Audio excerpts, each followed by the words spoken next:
What's up, everybody? Welcome to Circling the Bases. I'm Connor Rogers alongside NBC Sports DJ Short and Yahoo's Scott Pianowski. We have our third base preview today for fantasy baseball. A lot to get through with this group. And if you've missed any of the episodes so far, first base, second base, all around the infield, subscribe to the feed Circling the Bases or watch on YouTube. So, DJ, I'll start with you. Looking at the third base position, what's the storyline that kind of stuck out to you this offseason or when you were stacking your rankings, which we'll get to, both of your top 12s, that kind of jumped out with this group? So what's interesting about preparing for these episodes is that I actually use them to prepare for my own fantasy drafts. So when we're doing all these episodes back-to-back, first base, second base, shortstop, you start to get a sense of which positions are the deepest. We just got done what's maybe the most quality position out there, especially in a shallow mixed league. If you have the 12th shortstop, you're still feeling good.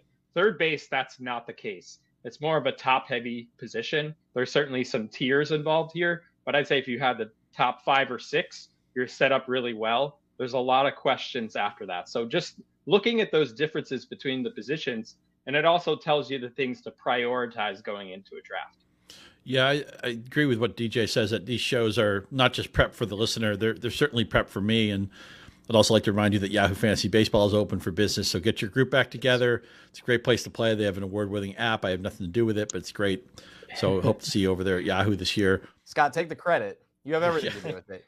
I will defer the credit. I'm Wayne Gretzky. I want to set up the goal. I don't want to score the goal myself, but this is, you look at this position, a lot of guys in the middle of their careers, right? I mean, at some of the other positions, we have a lot of rookies to talk about. There is one notable rookie at third base that we'll get to eventually, but it's a lot of guys in their age 28 seasons, their age 31 seasons, their age 32 seasons, which I thought was interesting. I agree, it's certainly not as deep as shortstop. I go back and forth on first base or third base, which position I feel better about. And the reason I link those together is because in a lot of Yahoo leagues or any fantasy league, you're going to pick a corner infielder.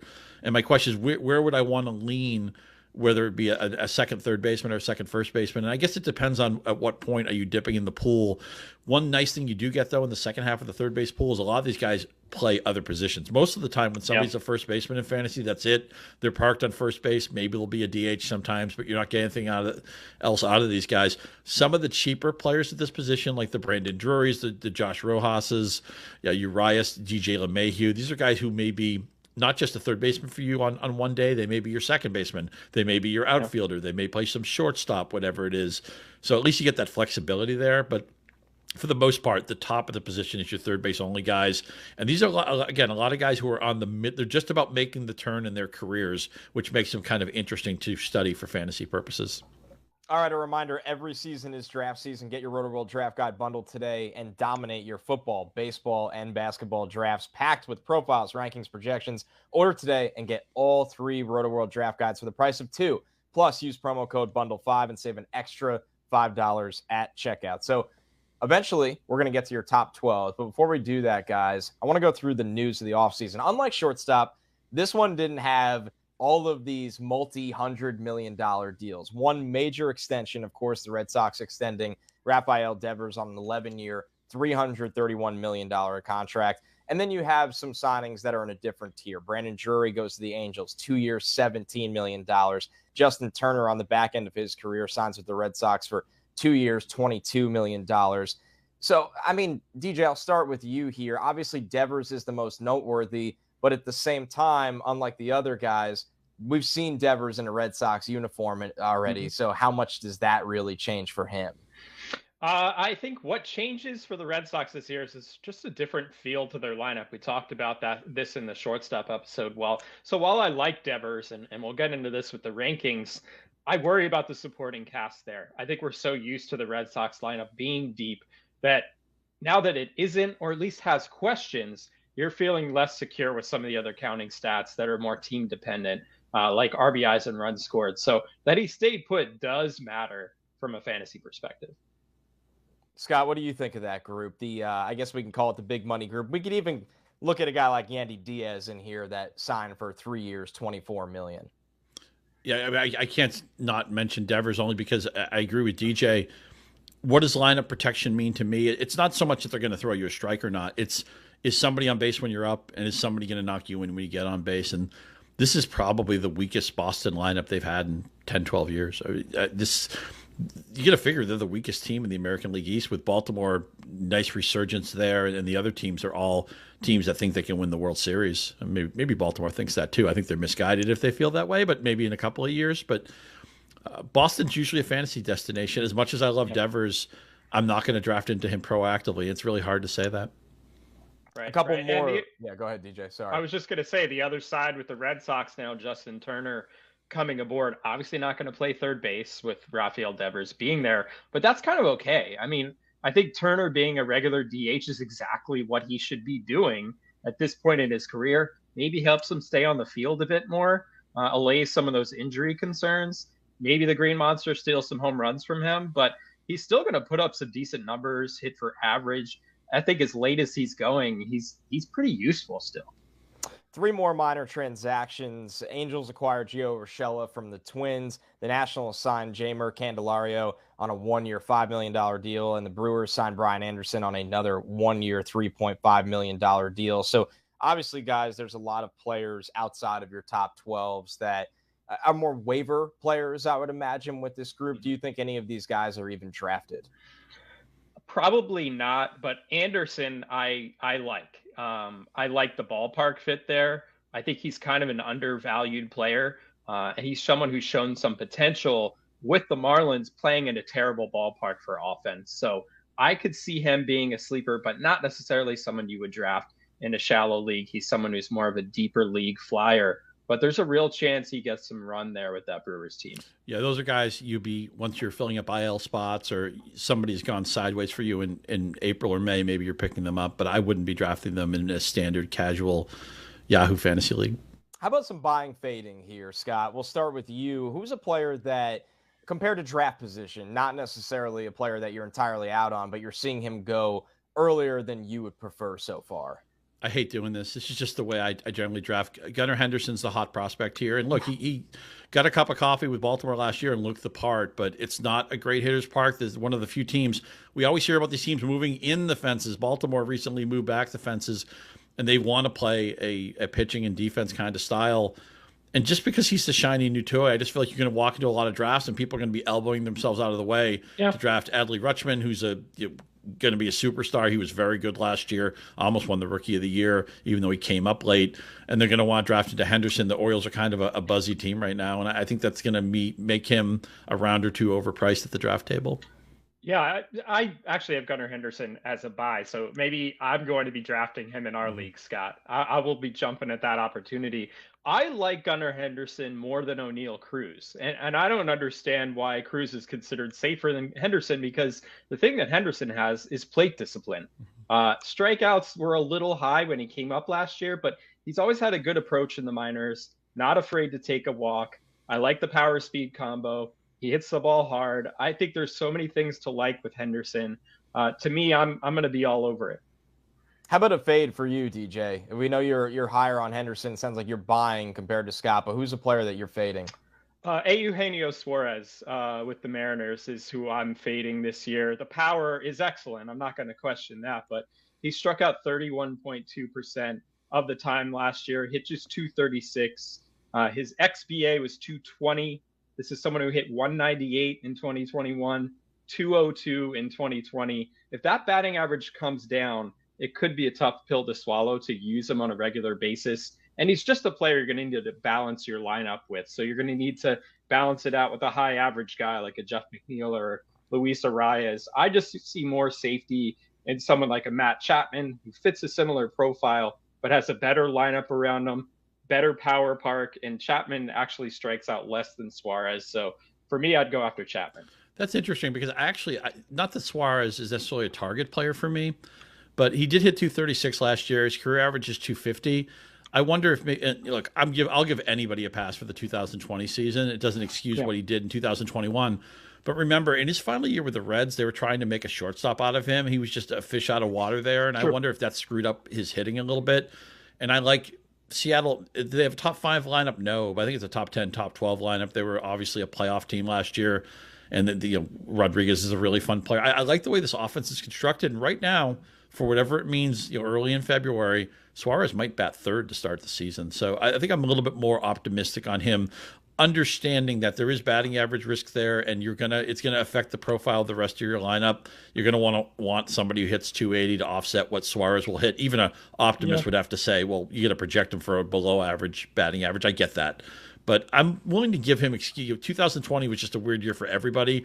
2021, they wanted him to play shortstop. That was just a misguided assignment. He made a bunch of errors. He got off to a horrible start. I'm willing to give him a pass for that. He batted 236 last year. If I can get that again with the 30 home runs, I think his ADP makes a lot of sense.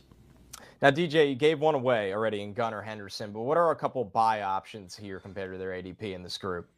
So I like Alec Boehm to take another step forward. So his ADP right now is 183.4. And he had a good year last year after getting off to a really slow start. Of course, we remember that game in Philadelphia where he said, I hate this bleeping place.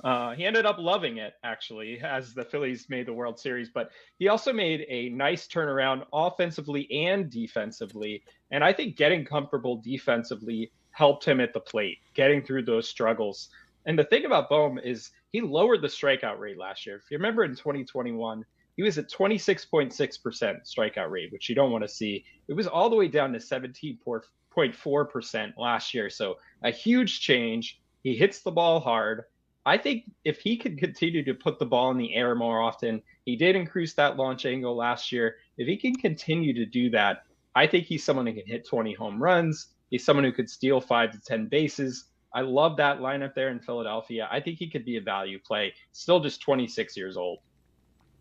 Scott, what about you? Are you in on Boehm, or is there somebody else as well that you're buying in on? Yeah, I really wanted to get Boehm into my top 12, but there was enough talent at this position that he didn't make my cut. But I'm glad you mentioned him, and I'm glad he came up because I agree with everything DJ said. Pay attention to the launch angle. Just a few more fly balls would go a long way with him. And another case of where a player comes up, we're excited, and then his career gets off to a so-so start. We just kind of forget about these guys. He's still just 26 and in the right ballpark, in the right lineup, although we'd like to see him maybe move up a little higher. He might start the season hitting 7th, but I think he's a good target and at least is going to meet his ADP. He may exceed it. Somebody I would like to draft into. Talking about a guy we're all excited about who people are kind of over, this is a little bit of a different tier, but Alex Bregman, I know he's caught up in the Astros scandal and all that. And I think people he almost won an MVP a couple of years ago. I think people are kind of over Alex Bregman a little bit. And last year at this time, we were worried about how healthy he was. He was a much better player in the second half. His OBP, I think, went up by 120, 130 points, something like that. I think he's back to somebody who might be a top 5 MVP guy. He's going to bat third in a Houston lineup that the top 6 or 7 is ridiculous. They're going to score runs by the truckload. And he's still at an age, 28, 29, I think he is, Bregman. I think he's going around too late. And that's a big difference for somebody at his ADP. Don't talk about somebody 15th, 16th round. I think he's just mispriced in the market right now. And I want you to get in before the market corrects that. We're going to be saying in the middle of the season, well, how did we let that team who's blowing our league away, how did he get Alex Bregman like in the 5th round or the 4th round? That's crazy. I want you to jump in on that while it's available. How about a couple late round flyers here, guys, players to keep an eye on? We already talked about Gunnar Henderson, who's, I don't even know if you can call him at this point, maybe a late round flyer, but somebody like Jordan Walker on the Cardinals. We know that they have Arenado in place, but Walker may be a guy that still makes the team. Josh Young on the Rangers and Spencer Steer on the Reds. DJ, out of that group, putting Henderson aside for a second, who's the guy that jumps out to you? Jordan Walker. This guy is a freak of nature. 6'5", 220 pounds. He could be a tight end in the NFL. I mean, he is a freak. And I mean, you look at the numbers he posted. He's posted so far in the minors, 33 home runs, 36 steals through 201 pro games, has a real chance to win the starting right field job during spring training. So I would say if there's any player you want to watch this spring and see how he performs, it's Walker. The current ADP for him is 261.99 on NFC. I could see that number shoot up 100, maybe more by mid-March. He's going to be that buzzy name. He has that much potential. I think he has a real chance to make the opening day roster. I'll play the teammate game here. I like Brandon Donovan outside of pick 350 in St. Louis. Qualifies at 3 different positions. We talked about Tommy Edman, concerns that maybe he may get bumped down the lineup. Brandon Donovan could be somebody who could be moved up the lineup and right now qualifies at 2nd, 3rd in outfield in most leagues. So I think somebody he maybe not be drafted, Donovan, in a lot of leagues. He may be somebody, again, once you're filling up IL spots or once somebody gets hurt for you in the early part of the season, you pick him up, or maybe you see an opening to, Brendan Donovan's in second. Maybe I want a piece of that St. Louis lineup. And a couple of guys who I think are really good values on the Angels. Luis Rengifo, I think we might have talked about in an early episode, second base, third base eligibility. He might be their super utility player when the season starts, but I don't trust Anthony Rendon a lot. If we went deeper on the fade list, I would probably tell you not to draft Rendon. It's no fun, but I think his body has betrayed him. You can get Rengifo about pick 290, I want to say, in NFBC right now. And Brandon Drury was brought in after his best season, but he's always been a guy who just needed playing time. He has 3 positions of eligibility to start the season. You'll get him around pick 195. The Angels, I get how everybody looks at the Angels, right? It's Ohtani and Trout, and then people just ignore the rest of the roster. I actually like their line. I think it's the best lineup they've had in a while. I think they could be kind of a sneaky, maybe 85-win team, and a lot of the pieces on this offense are going to be inexpensive. Drury around pick 195 or Rengifo 100 picks later. I think they're really solid depth adds. They're not going to win a league for you, but you're going to be glad. Fantasy football is about stars. You have to have the best player. There's like 5 or 10 guys. If you don't have a couple of those guys, your team's sunk. So much of fantasy baseball is going to be the depth of your team. How good is the middle of your team? Is your 4th outfielder better than your opponent's 4th outfielder? Is your 5th starting pitcher? Do you have a 2nd or 3rd closer when other people don't have them? The league goes, fantasy baseball is a lot deeper. I'll be fair. It's a lot more work. It's a lot more complicated. The good news is I feel like anybody can win a fantasy football league. That's a feature or a bug. You can decide which way to go on that. You have to be a smart manager to win a fantasy baseball league. And a lot of times it's won by these guys in the trenches, like a couple of the Angels I just mentioned. I'm going to stay on that Angels tip for a second. I mean, why the Angels have failed in recent seasons? No depth. Mm-hmm. That's one thing that they've gotten this offseason. And Hunter Renfroe, we'll talk about him when we go through outfielders. I think that was a sneaky pickup by the Angels as well this offseason, and provides really cheap power, consistent cheap power. I like what the Angels have done this offseason. I'm a little bit more of a fade on Drury. I'm afraid he's going to fall into more of like a part-time role. Even if you look at the numbers he had last year, 955 OPS against lefties, 757 OPS against right-handers. If he falls back into that platoon role, he's just not going to be worth his current ADP. Before we get to rankings, 2 players on the radar, not locks to make the opening day roster. Brett Baty, of course, had a cup of coffee with the Mets last year, homered in his first at-bat down in Atlanta, and the Correa signing fell through, but still not expected to be their everyday third baseman out of the gate, and Curtis Mead for the Rays. Scott, looking at these 2 guys, do you think they can come up at a certain point of the season and hold down an everyday job, or do you think they're both still a little far away? I think they'll be factors in the final third of the season. What I like is they're both on teams that are World Series contenders. I mean, the Mets are probably right there with any of the favorites, and Tampa Bay's, they're always smart, right? They always outkick their preseason over-under. So when you look at prospects, sometimes the problem with prospects is if they're on the wrong team, if they're on non-contenders, it's like, okay, they're going to play the arbitration game, or they don't want to get that clock started, all that stuff. The Mets and Rays just want to win games. At some point, it will just make sense that Baty is one of the best 9 options, one of the best infield options for the Mets. He'll come up, and the Rays want to put their best team on the field. So I like the fact that they're actually, you might think, well, they're on really strong teams, they're blocked. I think it's more of a case of these are teams that want to put their best players on the field, and ultimately the Rays and Mets will do that in maybe the final 50 games of the year. So the thing with Mead, he only played 20 games in AAA so far. So I think we're going to have a longer wait for Mead. Baty's pretty much ready. I think it's just a matter of opportunity. He is coming off that torn UCL in his thumb. I think he's going to play a lot in the spring because so many Mets are going to be involved in the World Baseball Classic. So he's going to get plenty of at-bats against major league quality pitching. And, we'll see how he fares. But if you look at his max exit velocity, just in that brief time he had last year, he was 89th percentile in the majors. So, I mean, that's a good sign when you start to think about long-term power projection. And Eduardo Escobar is going to start the year as the starting third baseman there with the Mets. But let's say the Mets need help out of the DH spot, which is really an open question for them going into the season. I could see Baty slipping into that, playing, going 50-50 with Escobar at third base, and anything could happen from there. But I think as soon as Baty is ready, he's going to be mixed league relevant right away. All right, a reminder, download the Roto World app to receive breaking player news all season long. Stay ahead of the competition by favoriting players on your roster.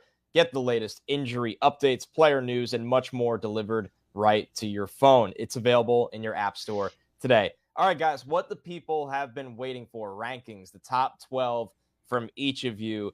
We will go 12 to 6. We'll let both of you go. Take a little break here, and then we'll go 5 all the way down to 1. So, DJ, we'll start with you. 12 to 6, maybe a little one-liner on each guy. So I have Alec Boehm at number 12. I kind of already went over my case for him. I think we could see him take a step forward this year, but even like Scott said, even if he doesn't, I think he can match this ADP. 11, I have Matt Chapman. I already went over him a little bit. Even though he hit 229 last year, makes some of the hardest contact in the game. I think the power is safe. Number 10, I have Max Muncy. Really had an up and down year last year. Rushed back from a torn UCL in his elbow, but played much better down the stretch. Had 12 homers, 826 OPS over his final 60 regular season games. You figure a full offseason of rest, he could come back and really be a value there. Number 9, I have Jose Miranda with the Twins. Not the flashiest name, and kind of had an up and down rookie season as well. But there was one stretch there, 60-game stretch, where he hit 327 with 11 home runs and a 912 OPS. Wear down a bit down the stretch, but that happens a lot with rookies. I think we could see him take a step forward in 2023. Number 8, I have Gunnar Henderson. Already went over my case for him, why I like him so much, the power and the speed. Alex Bregman I have at number 7. We talked about him a lot as well. I think he's perfect for that Astros ballpark, and those Crawford boxes will keep his power elevated there. I have Nolan Arenado at number 6, just aging really gracefully. Has reached 30 homers and 100 RBIs in each of his first 2 seasons with the Cardinals. I think he'll keep it going. Scott, what about you, 12 down to 6? Yeah, I love it's 12 to 6. It makes me think of all those great Greg Olson or Tom Gordon curveballs, right? The 12 to 6 snapper. Matt Chapman is my 12 guy. Any piece you can get of this Toronto lineup makes a lot of sense. And we know Chapman's defense will always keep him in the lineup. You'll have to probably offset his average elsewhere, but I'm willing to do that. Brandon Drury at 11. I know DJ wasn't in on Drury, and that's fair, but I like the position eligibility. And if anything, what he did is replicable. I think the Angels made a nice addition. They finally have more depth in that lineup. Jose Miranda, he's a very boring kind of stealthy pick. I bet in casual leagues he goes 2 or 3 rounds later than his NFBC ADP. So be open to that. I don't think Eugenio Suarez's batting average risk is as bad as some other people do, and he's hitting 3rd in the Seattle lineup. I like he's going to hit 30 home runs. I can excuse the 2 lost seasons he had in Cincinnati. One of them was pandemic. One of them was a defensive-related issue. So I'm more proactive to Suarez than maybe the market is. Gunnar Henderson, although I did talk about some concerns about drafting him, still the upside, I can't ignore it. My number 8 third baseman. I have Bregman at 7, but his NFBC right now is 77. That's a giveaway. You're not going to get that in late March. I want you to draft early on Yahoo and take advantage of this Bregman discount. You get him like the 5th or 6th round. It's crazy. He's batting 3rd in Houston, man, and he's healthy now. We saw it in the second half of the year. Nolan Arenado, number 6, easily could have been the MVP last year. It was an MVP that was won by Goldschmidt, but Nolan Arenado aging very gracefully. The best defensive third baseman I've ever seen. I think he's on a Hall of Fame trajectory, and the Cardinals have a deep lineup I want to invest in. All right, guys, before we get 5 to 1, and then we'll recap the notable differences in the entire top 12, not to give anything away. Nolan Arenado comes in at number 6 for both of you. Did he miss the top 5 here just because of the upside of talent in the top 5, or was there any other reason? I think there's just some younger names ahead of him. I think with Arenado, we've probably seen his best season. He's not going to be a 40-homer guy. I don't see him touching some of those RBI numbers that he had in Colorado. Can he be a 300 hitter again? Probably not. So that's where the difference is for me. And also, another factor for him is that he's not a big on base guy. Like, that's just never been his way. Scored 73 runs last year. Like, that kind of stuff matters too. So for me, just a little bit of a tier behind. He falls into the Bregman tier and Henderson. But I think that top 5, there's just a clear separation there. For me. We have to be a little bit nervous that Arenado was so much better last year than he was the 2 prior seasons. And one of those seasons was the Colorado season. So into his age 32 year, as DJ mentioned, we've already seen probably the best season Arenado will have. When I'm going to spend a big ticket on a third baseman, I'd like to think that we haven't seen his ceiling yet. And I feel like with Arenado, that's already come and gone. I mean, he just had the highest OPS plus of his career by a fair amount. Now, granted, OPS plus, it's not only is it not a fantasy category, but it will hold Colorado against him because it's a park adjusted stat. But when you have somebody who may have had a career year at age 31, it makes sense just to keep your feet on the ground. Arenado is going to be good. I want to pay for 85 or 90% of what he did last year. I don't want to pay the full freight on that 2022 season. All right, DJ, back to you to round out the top 12, 5-1. So mentioned a little bit earlier, Rafael Devers. So I have him at number 5. And when you are in the second round in drafts this year, you're going to have a choice. Devers, Austin Riley, Manny Machado. They're all going to be in one little block in the second round. And I think it's going to vary by drafter, by preference. But for me, I'm going to put Devers as my number 5 third baseman, just because I see more upside with those other two. I think lineup matters. And supporting cast and that sort of thing. So that's why I have Devers at number 5. Austin Riley, I have number 4. And I love Austin Riley. He is the real deal. His batting average did fall down a little bit last season, but that was to be expected after he had a 368 batting average on balls in play in 2021. But across the board, his quality of contact is elite. And he's even a little faster than you would think. I think maybe he could steal 5 bases this year. He had 2 last year, but I think he could chip in a little bit more there. I love that Braves lineup. I think he's legit as it can get. Manny Machado, I have number 3 for my third baseman. He was on an MVP trajectory the first half of last season before, Goldschmidt jumped out in front there, but, hits the ball extremely hard. I think a full season there with Soto, Fernando Tatis Jr. coming back, Xander Bogaerts, it can only help him from a counting stat perspective. Bobby Witt Jr. qualifies at third base, and what he can do from a power speed perspective is great. He has the volume there in the number 2 spot in the Royals lineup. And I said in our shortstop episode, I think he can steal 40 bases. I also think we'll see, a step forward from his approach at the plate as he gets some more experience here. Remember, he'll be 23 in June, so he has some time to learn on the job there. I think we'll see him take a step forward. And Jose Ramirez, my number 1 fantasy third baseman. Not a huge surprise.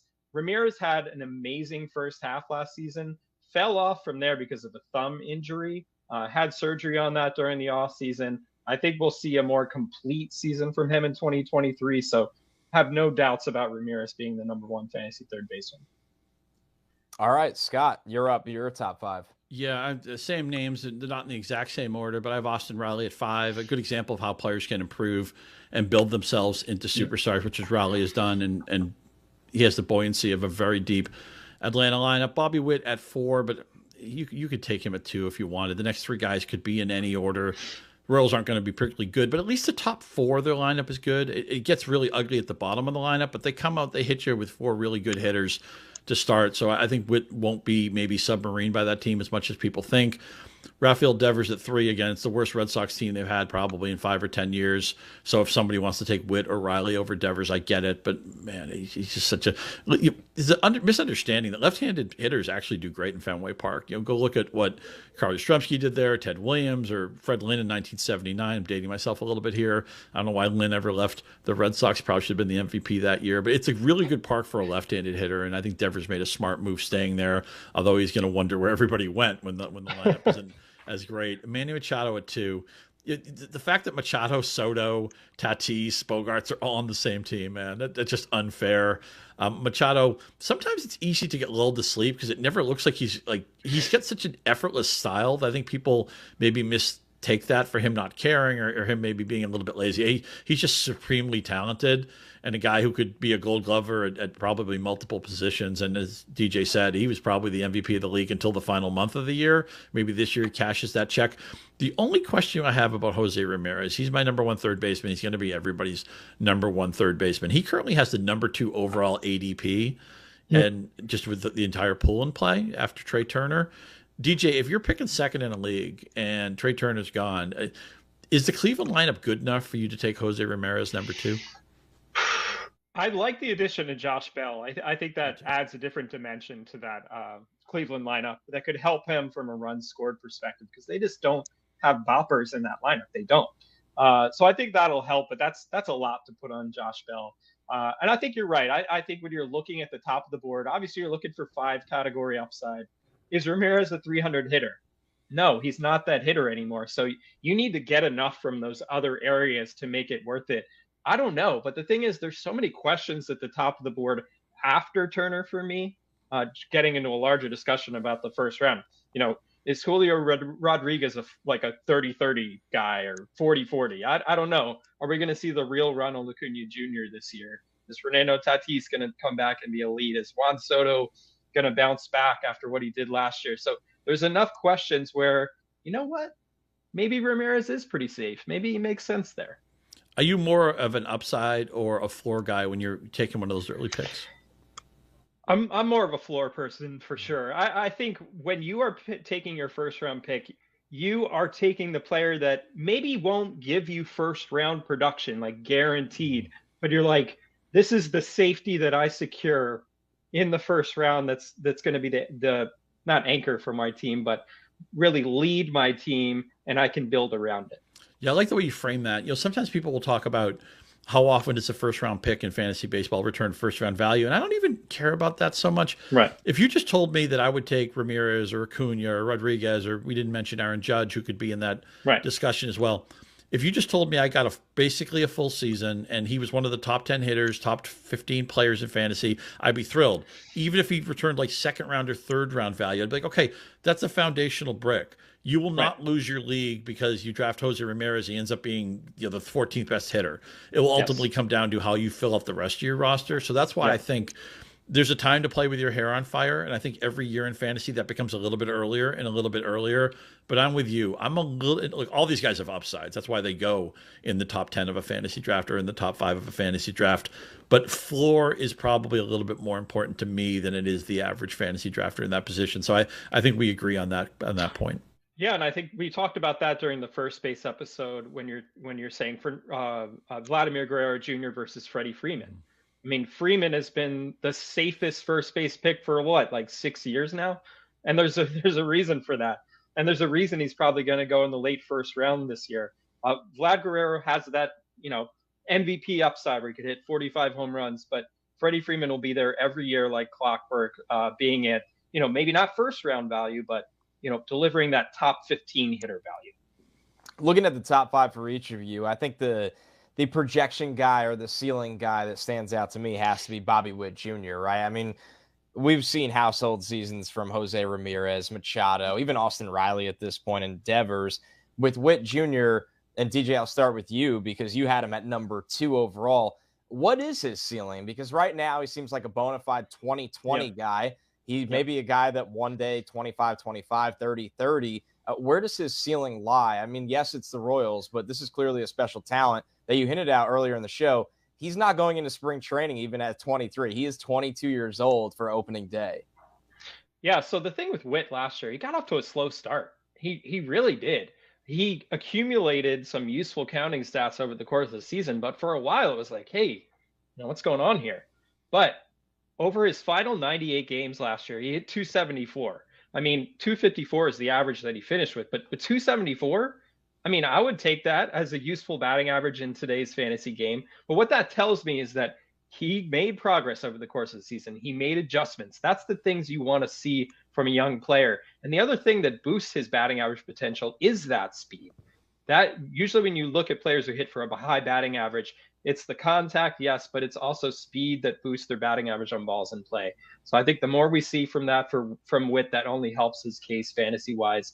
And volume is a big deal. Scott and I have talked about this a lot. Where are you hitting in the batting order? Witt's going to be locked into the number 2 spot, pick up a ton of at-bats. He'll score runs. He'll steal bases. We've already seen the power potential there.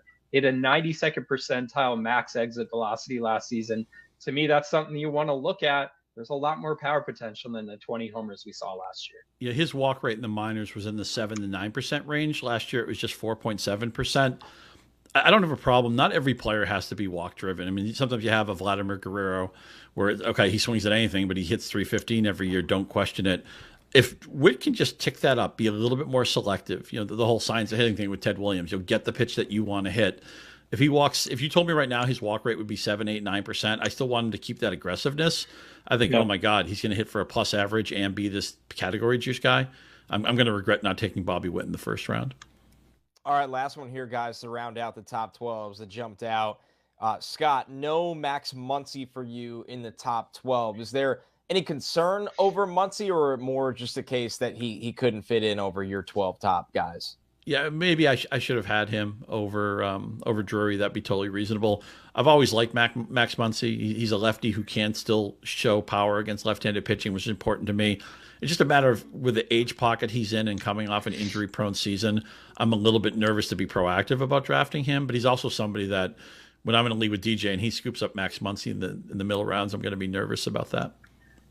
So Muncy qualifies at second base and third base, two positions which are shallow. They're, and I think getting that power, especially maybe you want to put Muncy at second base with how shallow it is this year. He might be more useful there, but certainly having those options over the course of a draft, like that's underrated too, is to grab that guy that, hey, maybe later in a draft you find someone you could plug in at third base and move Muncy to second. Just adds that, utility you could have on your roster. And if you missed our second base preview, I'll just encapsulate for you. Second base is gross, man.